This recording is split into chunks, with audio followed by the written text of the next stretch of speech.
Electrolysis ला तो हमने पढ़ लिया। तो इसमें इलेक्ट्रोलिसिस में आप जानते हैं पहले अपघटन में कि जब कोई भी वैद्युत अपघट्य बेटा इस तरह से AB होता है तो हम इसमें जब हम लोग बेटा ये विद्युत धारा प्रवाहित करते हैं तो हमें कुछ उत्पाद A2 और B2 मिलते हैं, कुछ उत्पाद कैथोड पर और कुछ उत्पाद जो होते हैं एनोड पर प्राप्त होते हैं। तो हमारा जो मुख्य विषय आज है बेटा यही प्रोडक्ट के बारे में अध्ययन करना, मतलब वैद्युत अपघटन के या विद्युत अपघटन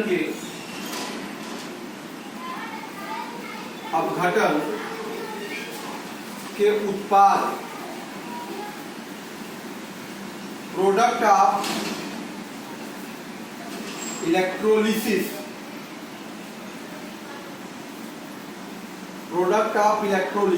ये समझना बहुत जरूरी है, बहुत इंपॉर्टेंट है बेटा। इस पर क्वेश्चन आते हैं। देखिए सबसे बड़ी बात ये है समझिए, तो कोई यदि किसी विद्युत अपघट्य के विलयन में बेटा केवल बेटा एक आक्सीकरणीय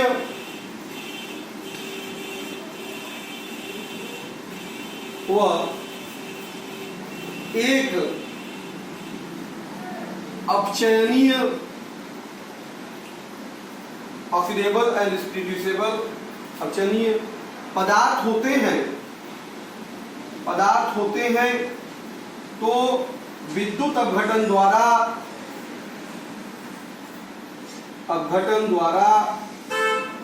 उनका उत्पाद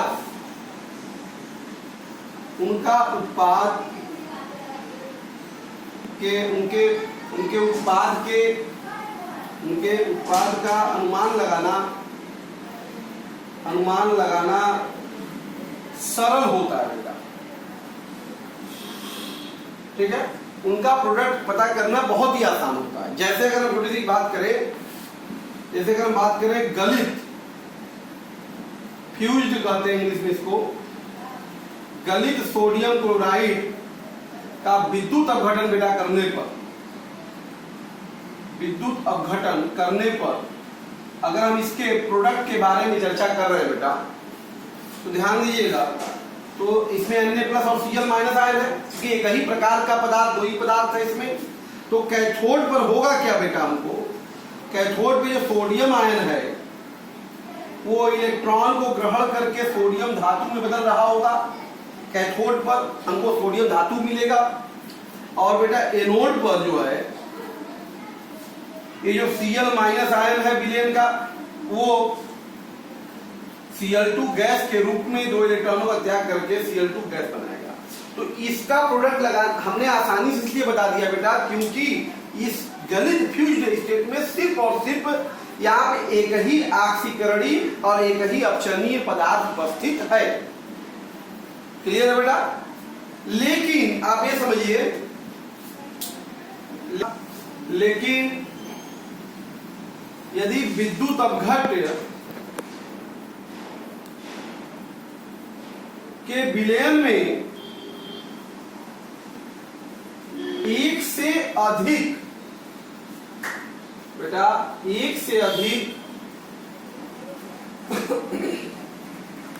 आक्सीकरणीय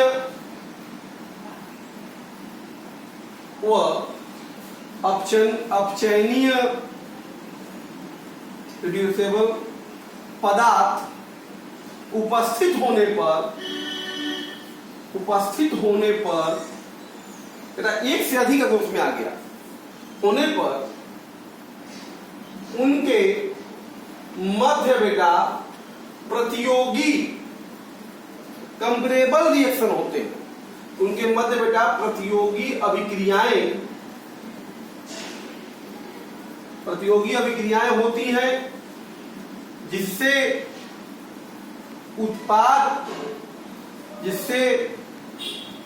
उनका उत्पाद बेटा उत्पाद के निर्धारण में उनके मानक इलेक्ट्रोड विभव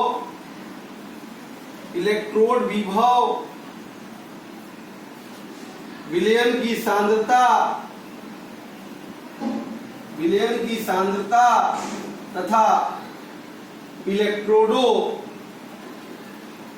के प्रकृति पर निर्भर करती है बेटा। ठीक है, तो हम डायरेक्ट प्रोडक्ट यहां पे नहीं बता पाएंगे। अगर एक से अधिक ऑक्सीकरणीय, एक से अधिक अपचयनीय पदार्थ है तो ऐसी स्थिति यहाँ पे देखिए आसानी से हमने कहा सोडियम और क्लोरीन बनेगा, लेकिन यहाँ पे ऐसा नहीं है, क्योंकि यहाँ पे ऑक्सीकरणीय और अपचयनीय पदार्थ एक से अधिक ऑक्सीकरणीय पदार्थ है, एक से अधिक अपचयनीय पदार्थ है। तो ऐसी स्थिति में वहां पे प्रोडक्ट हम नहीं बता पाएंगे। तो उनमें जो होता है क्या है, उनमें बहुत सारे कंपेरेबल रिएक्शन होते हैं। ठीक है, और इन कंपेरेबल रिएक्शन के कारण जो का प्रोडक्ट निर्धारण है वो उनके मानक इलेक्ट्रोड विभव, विलयन की सांद्रता, इलेक्ट्रोडों के प्रकार, इन सब पे निर्भर करता है बेटा। ध्यान, विद्युत अपघटन में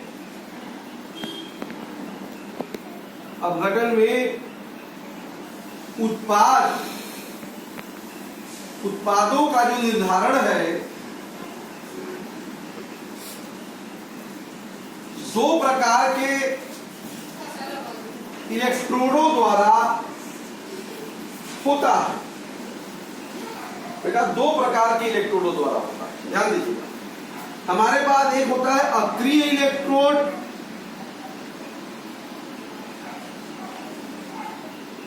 इलेक्ट्रोड, और दूसरा होता है सक्रिय इलेक्ट्रोड।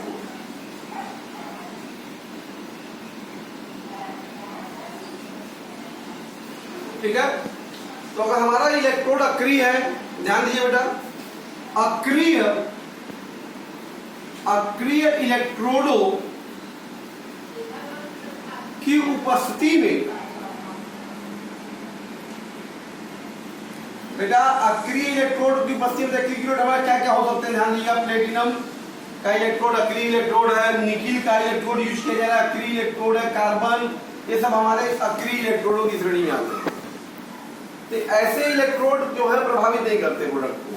ठीक है, तो अक्रिय इलेक्ट्रोडों की उपस्थिति में ध्यान दीजिएगा, मतलब प्लेटिनम के बारे में क्वेश्चन बोले, प्लेटिनम पे रिएक्शन हो रहा है, निकिल इलेक्ट्रोड पे रिएक्शन हो रहा है, कार्बन इलेक्ट्रोड के प्रेजेंस में हो रहा है बेटा, इस तरह की बातें बोलो। तो अक्रिय इलेक्ट्रोडों की उपस्थिति में बेटा कैथोड पर निक्षेपित होने वाला पदार्थ बेटा प्रबल आक्सीकारक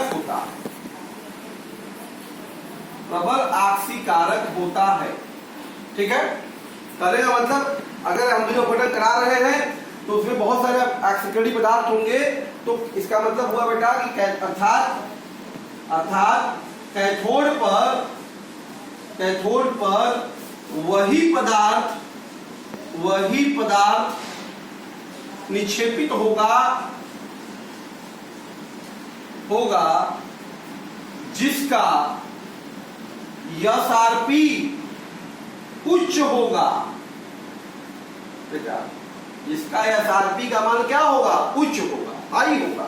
तो वही क्या करेगा, तो जो इसका एसआरपी उच्च होगा, पॉजिटिव अधिक होगा, वही प्रबल आक्सीकारक होगा, वही बनेगा, कहां जमा होगा, कैथोड पे बनेगा। और उसी प्रकार से बेटा था एनोड पर निक्षेपित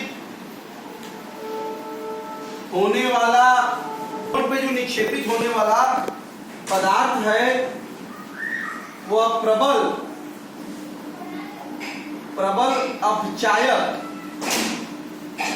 अपचायक होना चाहिए, ठीक है। अर्थात बेटा जिसका एसआरपी ऋणात्मक हो या बहुत कम हो, कम हो, तो वो प्रबल अपचायक होगा, वही उस पर आके निक्षेपित होगा। ये बेटा प्रोडक्ट के बारे में हमने बात किया। इसका मतलब ये इलेक्ट्रोड की स्थिति में इसका अभिप्राय हो गया कि इलेक्ट्रोड की उपस्थिति में विद्युत अपघटन कराने पर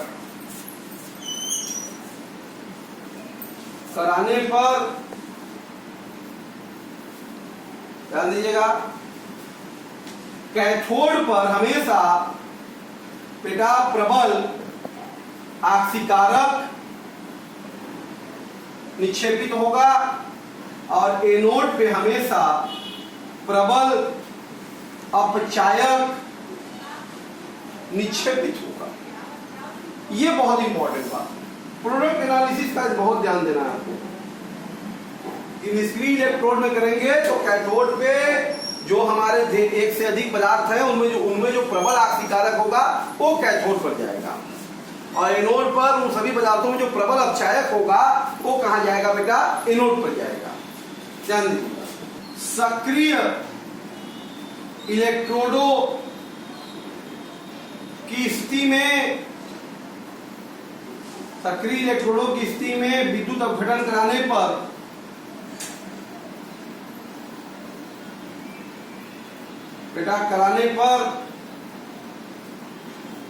कैथोड पर स्थिति परिवर्तित नहीं होती है, स्थिति परिवर्तित नहीं होती है। मतलब बेटा कैथोड पर प्रबल आक्सीकारक ही बनेगा, परंतु ध्यान दीजिएगा,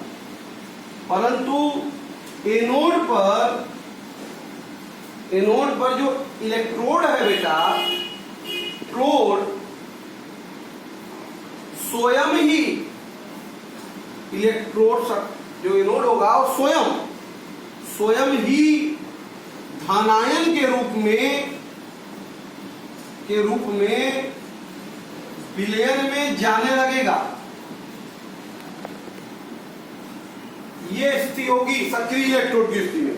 इसका मतलब बेटा आप कह सकते हैं सक्रिय इलेक्ट्रोड की स्थिति में कैथोड पर ये तो क्लियर है कि प्रबल आक्सीकारक बनेगा जब निक्षेपित होगा प्रबल आक्सीकारक, लेकिन एनोड पर क्या होगा बेटा?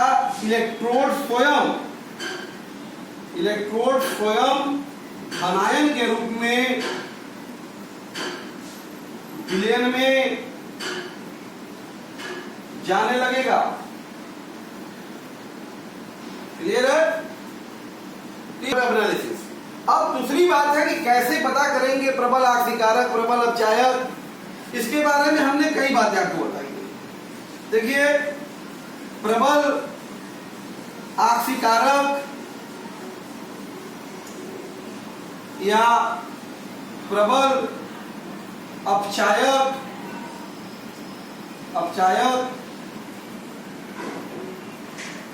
का अध्ययन विद्युत रासायनिक श्रेणी के द्वारा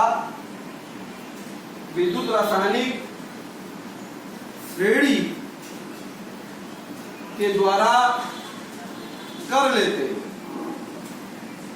मतलब जो ऊपर होगा हाइड्रोजन से वो प्रबल अपचायक होगा, जो नीचे होगा प्रबल आक्सीकारक होगा। ये दूसरी बात धनायनों के केस में यह है, धातुओं के केस में। देखिए बेटा, अधातुओं ऋणायनों के केस में तो धनायनों हमने साइंस से पता कर लेते हैं, लेकिन ऋणायनों के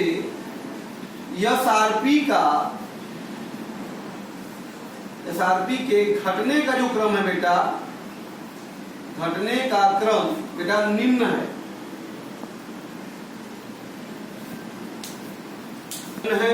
जिसमें सल्फेट, नाइट्रेट, हाइड्रोक्साइड, एसीटेट, फिर क्लोराइड, फिर ब्रोमाइड, फिर आयोडाइड। ये एसआरपी के घटने का क्रम है। इसका एसआरपी सबसे ज्यादा, आयोडाइड का एसआरपी का मान सबसे कम होगा। इसका मतलब ये प्रबल आक्सीकारक होगा, इधर वाला प्रबल अपचायक होगा बेटा। इस तरह से हम लोग यहाँ पर अध्ययन कर लेते हैं बेटा। क्लियर है? उत्पाद निर्धारण में जो ऋणायन है बेटा, ऋणायनों का परिवर्तन निम्न है बेटा कि ये ऋणायन किसमें परिवर्तित होंगे, क्या उत्पाद बनाएंगे।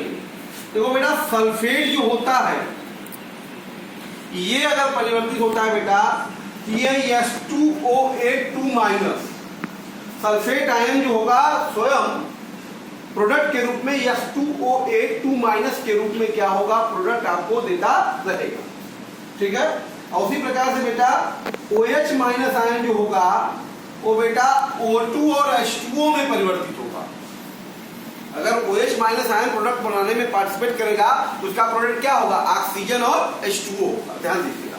एसीटेट आयन अगर बेटा पार्टिसिपेट कर रहा है तो इसका प्रोडक्ट जो होगा वो एथेन और कार्बन डाइऑक्साइड होगा बेटा। एसीटेट आयन अगर रिएक्शन में पार्टिसिपेट कर रहा है, प्रोडक्ट में इन्वॉल्व होगा, इसका प्रोडक्ट क्या होगा, एथेन और कार्बन डाइऑक्साइड होगा। इसी प्रकार से बेटा ध्यान दीजिएगा। दूसरी बात ध्यान दीजिए, देखो कम ऑक्सीकरण संख्या वाले जो हैं,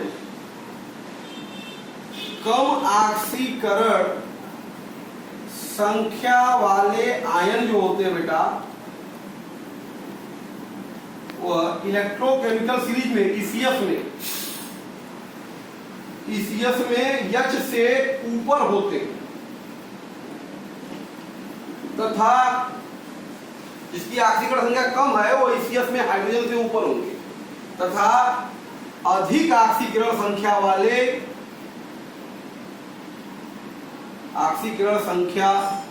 वाले बेटा ईसीएस में H से नीचे होते, ध्यान दीजिए हाइड्रोजन के नीचे होंगे। जैसे बेटा Fe2+ ईसीएस में H के ऊपर होता जबकि Fe3+ ईसीएस में H के नीचे होता। ठीक है।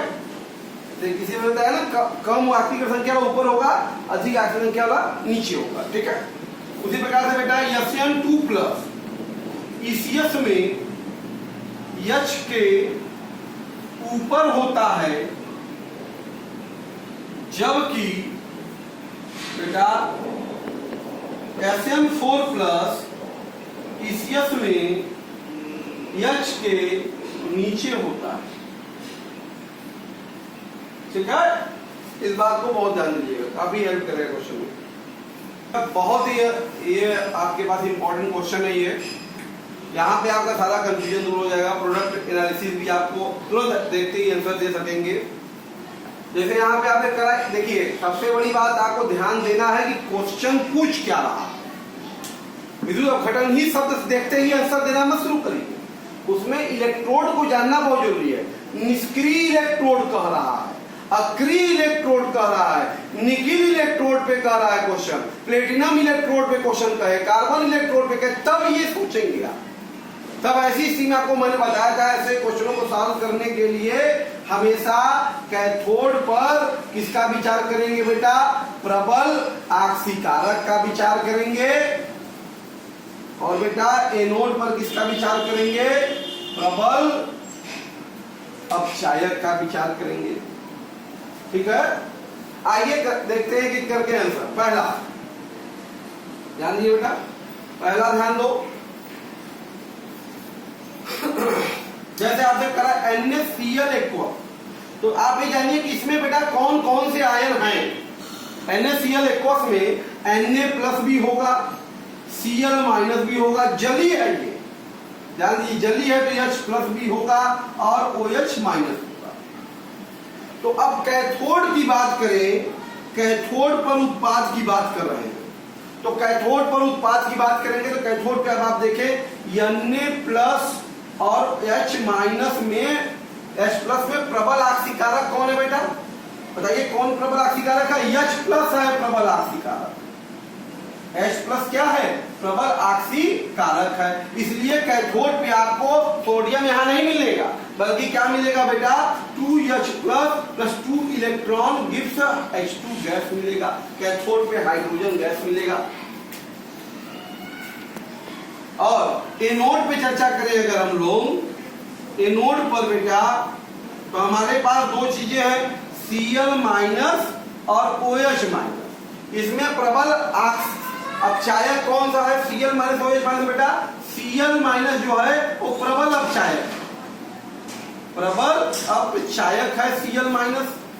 तो इस वजह से बेटा तो हमको एनोड पे क्या होगा, ये 2Cl माइनस जो होगा बेटा ये चला जाएगा Cl2 गैस में 2 इलेक्ट्रॉनों का त्याग कर। इसका मतलब ये हो गया कि हमारा जो प्रोडक्ट हो गया पहले के केस में, कैथोड पर हमको क्या मिल गया बेटा, कैथोड पे मिल गया हाइड्रोजन गैस, एनोड पर मिल गया बेटा हमको क्लोरीन गैस, और जो मुख्य उत्पाद के रूप में मिला शेष बचा जो होगा बेटा वो मुख्य उत्पाद बना लेगा। मुख्य उत्पाद क्या होगा बताओ, यहाँ क्या बचा है, यहाँ बचा है Na प्लस बच गया और OH माइनस बच गया, ये दोनों मिल जाएंगे तो क्या बना लेंगे, NaOH बना लेंगे। इसका मतलब बेटा कि NaCl के जलीय विलयन का विद्युत अपघटन कराने पर कैथोड पे हाइड्रोजन गैस, एनोड पर क्लोरीन गैस और साथ ही हमें NaOH पेंदे में प्राप्त होता है। ये इसका प्रोडक्ट हुआ। क्लियर है बेटा? इसी प्रकार से हम दूसरों को देखें, जरा ध्यान दीजिए, आप ध्यान दो बेटा, Na2SO4 है, सोडियम सल्फेट जली। इसमें बेटा कौन कौन सा आयन है पहले चेक करते हैं। इसमें Na प्लस है, SO4 2 माइनस है, और बेटा H प्लस है और OH माइनस। ठीक है, अब उत्पाद को जरा सोचो, कैथोड पे बेटा प्रबल आक्सीकारक, तो प्रबल आक्सीकारक में Na प्लस और H प्लस में प्रबल आक्सीकारक क्या है, H प्लस है, तो निश्चित तौर पे H प्लस जाएगा, कैथोड पे H प्लस + 2 इलेक्ट्रॉन हमको हाइड्रोजन गैस मिलेगा, कैथोड पे क्या मिलेगा, हाइड्रोजन मिलेगा। एनोड पे क्या मिलेगा बताओ, एनोड पे प्रबल अपचायक सल्फेट और OH माइनस में, सल्फेट और OH माइनस में प्रबल आक्सीकार, प्रबल अपचायक कौन है बेटा, OH माइनस है। कौन है, OH माइनस है। तो OH माइनस आयन यहाँ पे जाएगा बेटा और क्या देगा आपको, O2 + H2O देगा। आप समझ आ रहा है, O2 + H2O दे देगा बेटा ये। बेटा एनोड पे हमको ये रिएक्शन होगा, O2 और 2H2O मिलेगा, ऑक्सीजन और जल मिलेगा। तो मुख्य उत्पाद क्या बचेगा बेटा हमारे पास, मुख्य उत्पाद के रूप में बताओ यहाँ क्या बचा, क्या बचा, Na प्लस बचा है बेटा, और क्या बचा है आपके पास, ध्यान दीजिएगा, और SO4 बचा हुआ है। तो इसमें मुख्य उत्पाद के रूप में आपको विलयन में Na2SO4 ही प्राप्त हो जाएगा, पेंदे में Na2SO4 ही बचेगा, क्योंकि देखो Na plus H plus H plus अधिक प्रबल आक्सीकारक उत्पाद बना लिया, SO4 और OH में क्या है, OH ने बना लिया, तो सल्फेट और Na प्लस पेंदे में मुख्य रूप से बचे रह जाएंगे। तो ये इसका उत्पाद है। तो सोडियम सल्फेट के जलीय विलयन का विद्युत अपघटन करने पे बेटा कैथोड पे हाइड्रोजन गैस, एनोड पर ऑक्सीजन और जल, और मुख्य उत्पाद के रूप में सोडियम सल्फेट मिलेगा। ठीक है, इस तरह से। ठीक है बेटा, तीसरा का देखते हैं। ओके, NaNO3 का जलीय विलयन है बेटा, इसमें कौन कौन सा है बताओ, Na प्लस है, NO3 माइनस है, H प्लस है और OH माइनस है बेटा। तो यहाँ पर अगर हम बात करें कैथोड पे हमको प्रबल आक्सीकारक Na प्लस और H प्लस में प्रबल आक्सीकारक क्या है, H प्लस ही होता है, इसका मतलब हमको हाइड्रोजन गैस मिलने वाला है कैथोड पर। ठीक है, तो हमको ये हाइड्रोजन गैस मिलेगा कैथोड पर। एनोड के प्रोडक्ट की बात करें बेटा तो प्रबल अपचायक NO3 और OH में बेटा प्रबल अपचायक OH होता है। तो OH आपका जाएगा यहाँ से 4OH माइनस बेटा O2 + 2H2O में 4 इलेक्ट्रॉन देकर, तो ये हमारा ऑक्सीजन और जल बनेगा किस पर, एनोड पर। और मुख्य के रूप में क्या बचेगा बेटा, मुख्य रूप में पेंदे में क्या बचेगा, जो बचा है आयन वही हो जाएगा, NaNO3 का विलयन में नीचे बचा रहेगा। क्लियर है बेटा, रेडी। और देखिए सिल्वर सल्फेट है Ag2SO4, Ag2SO4 एक्वस जलीय विलयन का है इसका। इसमें कौन कौन सा है बेटा, Ag प्लस है, SO4 2 माइनस है बेटा, H प्लस है और OH माइनस है बेटा, ये आयंस है। तो कैथोड पर देखते हैं प्रबल आक्सीकारक क्या है, Ag प्लस और H प्लस में प्रबल आक्सीकारक Ag प्लस होता है। तो हमको क्या मिलेगा, सिल्वर मिलेगा बेटा यहाँ पे। तो Ag प्लस जो है वो इलेक्ट्रॉन को ग्रहण करके सिल्वर धातु के रूप में बदल रहा होगा। तो कैथोड पे हमको Ag प्राप्त होगा। ठीक है, एनोड पर ध्यान दो। एनोड पर सल्फेट और OH माइनस में प्रबल अपचायक कौन है बेटा? OH माइनस है। तो प्रोडक्ट हमें क्या मिलेगा? OH माइनस के द्वारा मिलेगा बेटा। ये जाएगा O2 प्लस H2O। ठीक है ना? क्या देगा ये? ऑक्सीजन और जल देगा बेटा। और शेष बचा जो मुख्य के रूप में उत्पाद मिलेगा वो क्या बचेगा बेटा? H प्लस बचा है और SO4 बचा है, मतलब क्या मिलेगा? H2SO4। पेंदी में आपको क्या मिलेगा? सेल के H2SO4 का विलयन बचा मिलेगा बेटा। क्लियर है?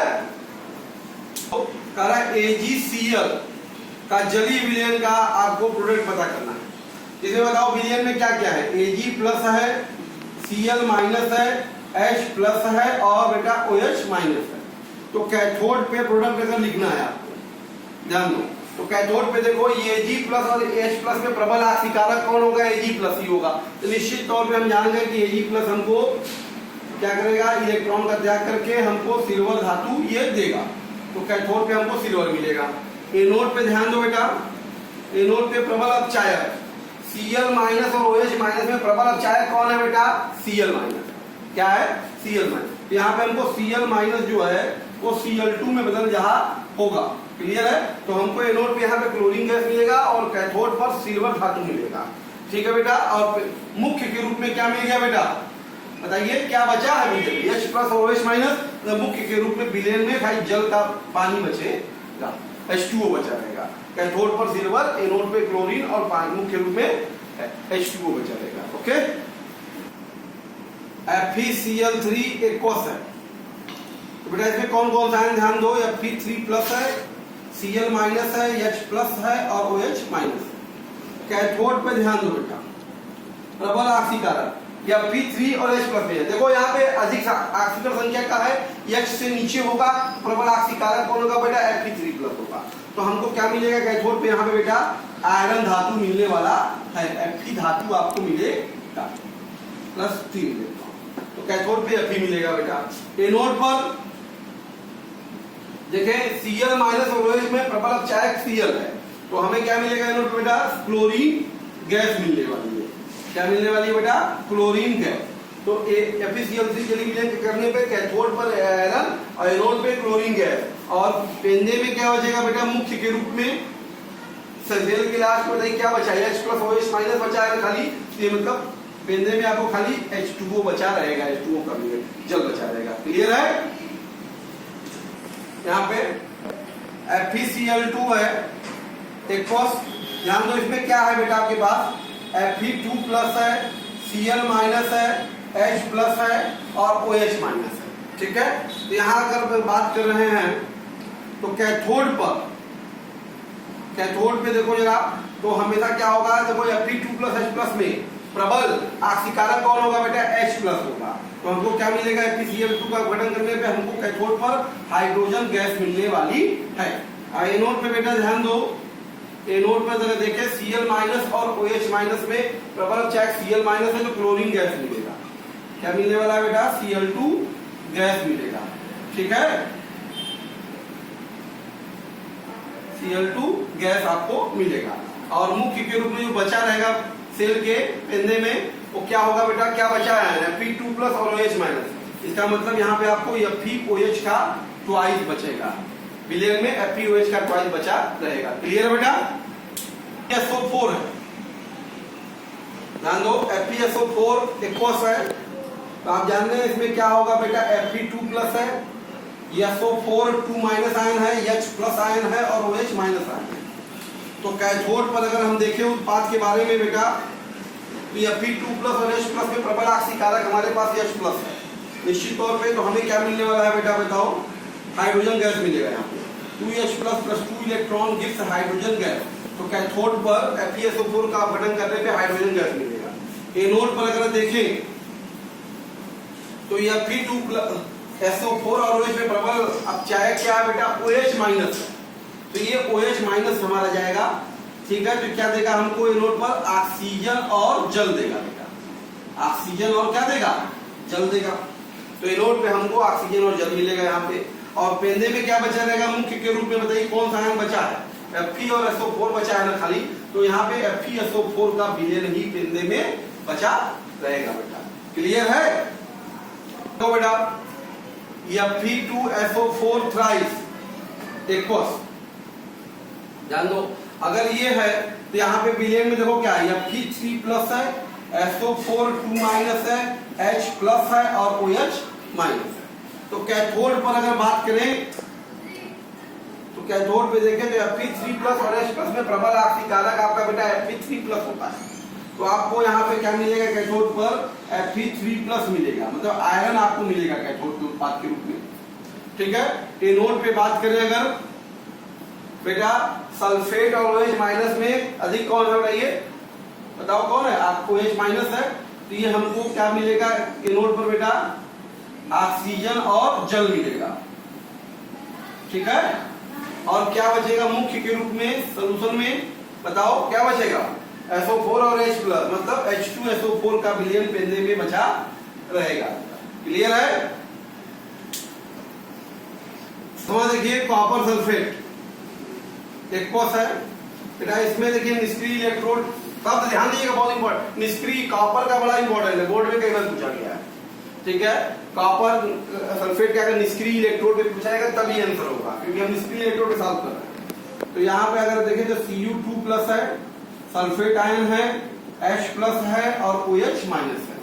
तो कैथोड पर अगर देखें बेटा तो हम देख रहे हैं कॉपर और H प्लस में प्रबल आक्सीय कारक कॉपर है, तो हमको क्या मिलने वाला है कैथोड पे, बताओ कैथोड पे मिलेगा कॉपर आयन मिलेगा, 2 इलेक्ट्रॉनों का त्याग करके, सॉरी 2 इलेक्ट्रॉन ग्रहण करके, ये क्या देगा, कॉपर धातु हमें बनाएगा कैथोड पर। एनोड पर अगर देखें बेटा,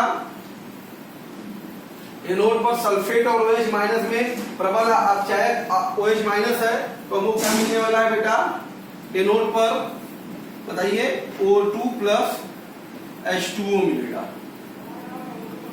ठीक है, O2 प्लस H2O मिलेगा। और मुख्य के रूप में क्या बचा रहेगा पेंदे में, बताइए तो क्या बचेगा, यहाँ पे H2SO4 का विलयन बचा रहेगा। क्लियर है बेटा? ये कॉपर सल्फेट का था। अब ये था, हमने देखिए कुछ एग्जांपल जो आज आपने बताया आपको, हमने ये खास तौर पे निष्क्रिय इलेक्ट्रोडों की उपस्थिति में था। आइए कुछ हम देखते हैं सक्रिय इलेक्ट्रोडों की उपस्थिति में क्या है, कैसे प्रोडक्ट पहचानेंगे बेटा। दे दे कहते कि कॉपर सल्फेट विलयन का, कॉपर सल्फेट के जलीय विलयन का, या कई जगह बेटा यही क्वेश्चन तनु विलयन भी लिखा रहता है, मतलब वही हुआ जलीय विलयन। ठीक है, कॉपर सल्फेट के जलीय विलयन का कॉपर इलेक्ट्रोड पर विद्युत अपघटन कराने पर, विद्युत अपघटन कराने पर उत्पाद, बताइए उत्पाद यहां पे पूछ रहा बेटा। अब जरा ध्यान दो, आप कॉपर सल्फेट है, कॉपर सल्फेट एक्वस है, तो निश्चित तौर पे Cu2 प्लस SO4 2 माइनस, वो ठीक है, H प्लस और OH माइनस है। कैथोड पर कहा था ये इलेक्ट्रोड हमारा क्या है, कॉपर इलेक्ट्रोड पे कह रहा है ना, कॉपर इलेक्ट्रोड पर, मतलब बेटा सक्रिय इलेक्ट्रोड पर ये क्वेश्चन पूछ रहा है आपसे।